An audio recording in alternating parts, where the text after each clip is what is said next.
성도 여러분 반갑습니다. 데칼로그 8번째 시간입니다. 오늘은 7번째 계명의 말씀 함께 나누려고 합니다. 간음하지 말라. 우리가 일반적으로 생각하는 그 간음의 행위를 기준으로 삼더라도 정말로 많은 사람들이 이미 수많은 일들로 넘어져 왔던 문제인 것은 틀림이 없습니다. 최근의 상황을 보더라도요, 국내에서는 이미 2000년대에 이르러서는 갈라서게 되는 이혼 소송의 사유 중에 절반을 넘어서는 것이 부정행위로 인한 것이었다고 대법원 자료를 보면 알 수 있고, 2015년에 우리가 잘 아는 간통죄 폐지가 된 것도 알고 있죠. 정확한 자료인지는 모르겠지만 그래도 대개 이 간통죄가 폐지된 어떤 근거로 보는 것이요, 보면은 성적인 자기 결정권을 침해하는 그 법이고, 또 사생활 비밀과 또 자유를 침해하는, 그러니까 이 어떤 개인 간의 성적 관계에 대해서 존중해 줘야 한다는 인식이 이 법의 폐지에 작용했다는 것, 그것만 보더라도 얼마나 성적인 자유와 또 방종을 쫓고 있는지를 우리가 충분히 생각할 수 있을 것 같습니다. 강의를 준비하면서요, 좀 뜻밖인 기록도 제가 보았습니다. 16세기에 65년간 제네바에서 있었던 교회의 권징에 대한 기록들을 연구한 그 내용들을 보니까요, 거의 1200명에 가까운 사람들이 음행이나 간음으로 권징을 받았다고 당시 기록에 되어 있음을 알 수가 있었다고 합니다. 그리스도인에게만 꼭 성도를 향해서만 우리가 생각할 것이 아니라요, 우리나라 포털 사이트에 간음이란 두 글자 검색하고 뉴스를 검색해 보면 어렵지 않게 일반인들의 범죄가 아니고요, 부끄럽게도 참 목회자들의 간음에 대한 사건 발견되는 것 보면 더 이상 무슨 말을 할 수 있겠습니까? 그런데 우리가 이와 같은 현실을 살고 있다고 해서 또 우리가 이 부분에 대해서 너무나 그냥 가벼이 넘기지는 않았으면 하는 생각이 참 많이 있습니다. 그러니까요, 또 한편으로 생각할 문제는 무엇이냐면, 우리가 이 계명을 다룰 때요, 그러니 명목적으로 우리는 이렇게 무언가 행위를 범하지 않았으므로 명목적으로 안전지대에 놓여 있다라는 그런 오해를 우리가 가지고 있어서는 안 된다는 것입니다. 그러니까 실제로 부적절한 관계를 맺는 등의 행위로 드러난 어떤 사람들의 사례를 비판하면서 우리 스스로는 그 행위라는 경계선 안에 있으므로 안심해서는 안 된다는 말입니다. 특별히 구약적인 문맥에서 이 계명을 접근할 때도 보면 이 계명은요, 단지 어떤 간음의 행위를 문제 삼는 차원만으로 이해해서는 안 된다는 거 분명히 생각할 수가 있습니다. 레위기 말씀 보면요, 그 간음하는 관계를 설명할 때 이웃의 아내라고 분명히 명시를 하는 부분, 물론 그 이후로는 가족 간 부적절한 관계와 모든 관계에는 언급이 담겨 있지만 분명히 이웃과의 아내와의 간음이라는 것을 엄격하게 금지하고 있는 것 우리가 분명히 볼 수 있습니다. 특별히 우리 주님께서 이 10가지 말씀에 대해서 해설해 주셨을 때에 이웃을 향한 사랑의 정신을 분명히 두 번째 말씀의 중심으로 삼으셨던 거 보면 우리가 굉장히 자연스럽게 이 계명에 접근할 수 있을 것입니다. 선지서의 말씀들을 보더라도요, 부부와의 관계를 넘어선 이 간음의 문제를 굉장히 엄격하게 금지하고 있는 것 우리가 볼 수 있습니다. 그래서 대개 학자들은 이 계명의 말씀을요, 결혼을 전제로 한 말씀이라는 것을 중요한 주제로 삼습니다. 그러니까 구약의 상황에서는 사실 신분의 상황, 신분이라는 배경도 있었고 또 일부 다처라는 시대적인 상황도 있었기 때문에요, 가장 중심에 두어야 할 것은 무엇이냐면 이웃의 부부관계를 지키며 더 나아가서는 남편과 아내가 서로에게 충실함으로 건강한 결혼관계를 세우는 것에 가장 중요한 뜻이 있음을 분명히 주목하게 하고 있습니다. 그리고요, 더불어 우리 예수님께서도 산상수훈의 가르침에서 간음하지 말라는 계명에 대해 해설하실 때요, 1차적인 계명의 해설을 하시고 난 이후에 그것을 긴밀하게 이혼에 대한 가르침과 연결하고 계시는 것도 볼 수 있습니다. 말씀인즉 이혼에 대한 규례를 근거 삼아서 가정에 대한 책임을 다하지 않는 모습을 경계하게 하시고, 또한 가정을 지키는 것에 힘쓰도록 이와 같이 말씀하고 계시는 것을 우리가 분명히 생각할 수가 있습니다. 특별히 그래서요, 오늘은 우리가 이 계명의 말씀을 대하면서 먼저 무엇보다는 가정을 지킨다는 것, 아니 부부간의 관계에 대해서 다시 한번 좀 고민을 해보면 좋겠다라고 생각을 하게 되었습니다. 실제로 기독교 강요의 칼빈은요, 이 계명을 해설하면서 가장 앞부분에 이렇게 이 계명의 목적을 설명합니다. 이것이 간음하지 말라라는 계명의 목적이란 것이죠. 보시면요, 하나님이 정숙과 순결을 사랑하심으로 우리는 모든 불결을 멀리해야 한다는 것이다. 요약하면 우리는 육의 추악이나 정욕의 난무에 더럽혀져서는 안 된다는 것이다. 여기 대응하는 적극적인 계명은 우리 생활의 모든 부분을 정결과 극기로 정리하라는 것이다.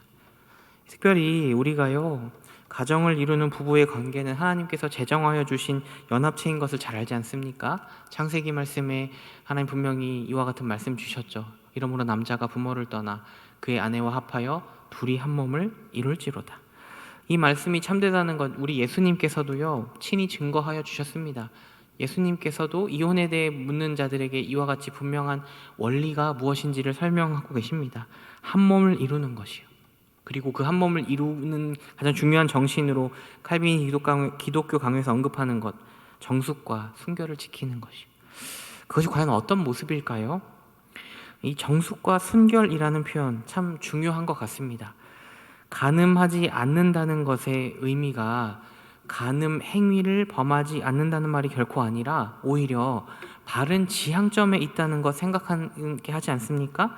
하나된 연합에 순결을 지켜나가는 것이야말로 간음하지 않음의 가장 중요한 목적이고 방향이라는 것이요.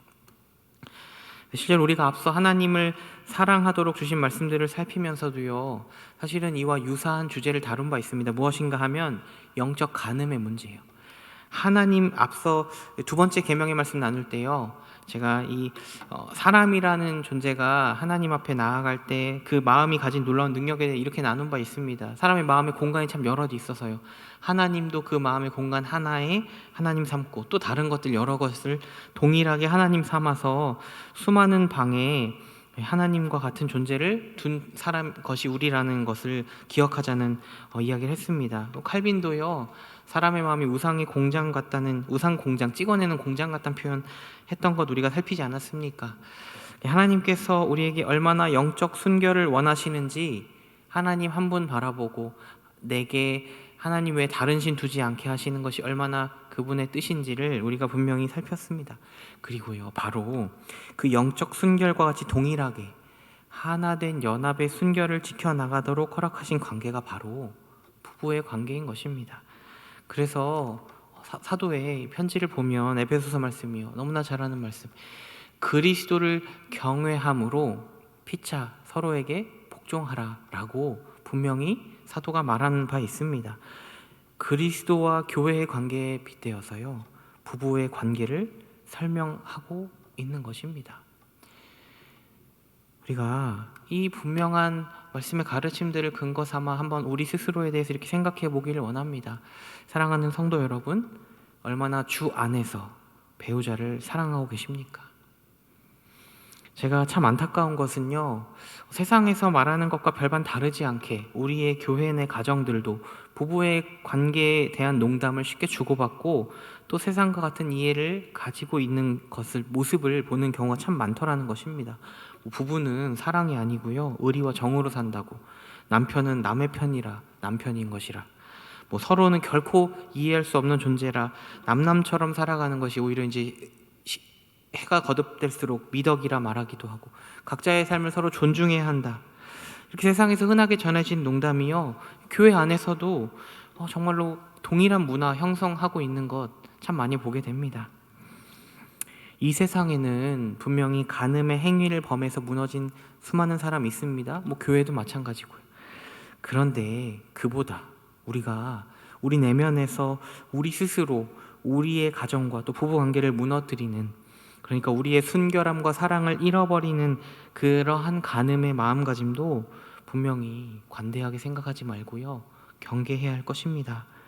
사랑하는 성도 여러분, 하나님을 향한 영적 순결과 믿음을 바로 세워가야 하는 만큼요, 우리에게 허락하신 연합체인 부부의 관계에서도요, 사랑의 순결을 지키고 세워가야 합니다. 우리 하나님 분명히 이와 같은 뜻으로 하나된 연합체로 우리에게 부부의 관계를 허락하셨으니까요. 여기서 우리는 우리 주님께서요, 간음하지 말라라고 하는 계명의 말씀에 대해서 해석해 주신 부분을 좀 더 집중하면서 조금 더 나아가 생각해 보면 좋겠습니다. 예수님께서 이 산상순의 말씀에서요, 간음에 대하여 간음하지 말라라고 하는 것을 너희가 들었는데 음욕을 품고 여자를 보는 자마다 마음에 이미 간음한 것이다 라고 말씀하시고, 그래서 그 이어지는 말씀 보면 너의 눈이 너를 실족하게 하거든 빼어버리라고 하시는 만큼 굉장히 엄격한 해석을 하고 계십니다. 음욕을 품고 여자를 보는 것으로 이미 마음에 간음하였다는 것입니다. 분명히 마음속에 품게 되는 정욕의 문제까지도 간음하지 말라는 말씀 앞에 서서 경계해야 하는 문제라는 점을 밝히고 계신 것입니다. 여기에 대해서도 물론 우리가 다양한 점을 생각할 수 있겠지만 저는 좀 한 가지 구체적인 부분을 함께 나누고 싶습니다. 요즘 우리에게는요, 감각을 즐겁게 하고 또 우리 눈가귀를 자극하는 많은 볼거리들이 가득하지 않습니까? 너무 사실 남성들에게 성적 자극 일으키는 많은 요소들 존재하는 것 분명히 의심할 수 없을 것입니다. 끊임없이 그 문제에 대해서 우리가 경계해야 되는 것이 마땅하죠. 근데 저는 요즘 볼거리들이 그 사람들을 주목하게 하는 한 요소에 좀 집중하고 싶은데요. 무엇인가 하면 사랑이라는 것을 굉장히 감정적이고 또 감각적으로 자극하려고 하는 것들이요. 어떤 프로그램인지 대략 모르실 수 있겠지만 그냥 저 포스터 보더라도요, 이 어떤 연애 감정을 일으키는 어떤 주제를 가지고 다루는데 굉장히 감각적인 부분들이 얼마나 많이 등장하는지 모릅니다. 굉장히 남녀 주인공들이 등장을 해서 사랑을 나누는 과정에도 정말 화려한 것들, 정말 데이트를 하는데도요, 누가 봐도 막 번쩍번쩍한 것들이 가득한 이런 화려한 데이트를 나누는 것을 마치 사랑을 나누는 것처럼 이제 표현해내는 것이 참 많고요. 드라마들을 보더라도요, 이 사랑이라고 하는 것을 굉장히 로맨틱하게 다루지 않습니까? 잘생기고 예쁘고 착하고 막 서로 어떤 경제적인 여유로움도 가지고 있는, 그냥 어떤 선망할 만한 아름다운 모습들로요, 사랑하는 감정을 또 모습을 표현해내려고 하는 것들, 그게 굉장히 우리에게 익숙한 문화처럼 다가오게 되는 것입니다. 근데 사실은요, 이게 어린 세대들에게만 영향을 주는 거 결코 아닌 것 같습니다. 어른들의 경우도요, 분명히 대리만족 느끼고요, 우리에게 어떤 사랑이라고 하는 것은 굉장히 좋은 감정의 폭발이고 또 좋고 기분 좋고 행복하고 이런 많은 굉장히 어떤 쾌락적인 요소를 충족하는 것처럼, 그래서요, 우리의 눈과 귀를 즐겁게 하고 마음에 잠시 행복감을 채우게 하는 요소처럼 우리를 참 많이 유혹하는 것 같다는 생각을 해보게 됩니다. 그런데 여러분, 어찌 사랑이 그것이 전부이겠습니까? 그런데 사실은 이제 많은 사람들이요, 그런 요소들로 즐거움을 취하고 그리고 그렇지 않은 현실에 대해서 좀 속상하고 안타깝게 여기는 마음가짐들이 다 존재하지 않을까. 왜냐하면 너무나 잘 치장해 놓고 포장해 놓았기 때문에요. 우리의 마음을 그런 것들로 즐겁게 하고 그래서 눈앞의 관계를 소홀히 하며 또 부정하고 사랑에 힘쓰지 못한다면 그것이 바로 다른 대상에게 음욕을 품고 또 다른 대상으로 위로를 삼으려는 간음의 마음이 아니겠습니까? 우리가 정말로 경계해야 할 것입니다. 결론입니다. 성경은 사랑의 성품의 깊이를 이렇게 찬양합니다. 우리가 잘 아는 말씀들이지요. 사실 이 말씀 대하면서 누가 즐거움을 논하고 그냥 당연한 것을 논하고 그러지 못할 것입니다. 성품으로 이루어가야 하는 수많은 모습들 보면서요, 참 사랑에 담긴 깊이 있는 헌신 그리고 내어줌, 여러 가지 모든 면들을 분명히 보게 될 것입니다. 그런데 여러분, 이 모든 깊이를 우리 하나님께서 우리에게 그리스도 안에서 이루어 주셨습니다. 우리가 받은 사랑의 깊이를 사실은 이 말씀에서 우린 먼저 발견해야 하는 사람들입니다. 그리고요, 우리도 그러니 이와 같은 사랑을 주 안에서 이루어 가야 하는 사람들인 것입니다. 그리고 무엇보다 이와 같은 사랑을 우리가 누구에게 먼저 이루어야 하겠습니까? 너무나 확실하죠.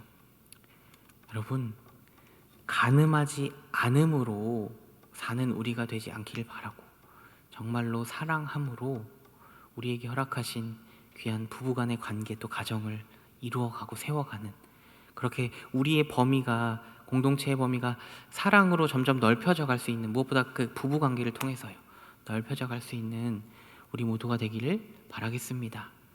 오늘 여기까지 하겠습니다. 감사합니다.